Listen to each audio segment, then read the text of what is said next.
Tuloy po tayo sa mga balita, hindi bababa sa 32 katao ang nasawi at 700 ang nasugatan matapos yanigin ng dalawang malalakas na lindol noong Miyerkules ng gabi ang bansang Venezuela. At ayon sa mga eksperto doon, posibleng pumalo sa libu-libo ang namatay. Matinding pinsala ang naiulat sa kabiserang Caracas at sa kalapit na port city ng La Guardia.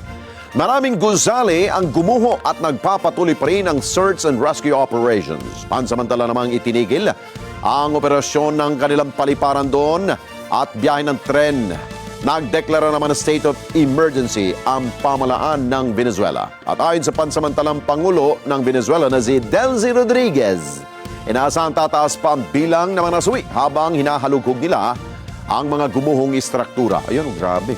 Ayon naman sa United States Geological Survey, unang tumama ang 7.2 magnitude na lindol bandang alas 6:04 ng gabi doon, malapit sa San Felipe, at nagbabala itong posibleng lumawak pang pinsala at mataas ang bilang ng mga biktima. Inaasahan din ang malalakas na mga aftershock. Samantala, ayon naman kay US President Donald Trump na nakahanda ang Amerika na magbigay ng tulong sa Venezuela matapos ang mapaminsalang lindol.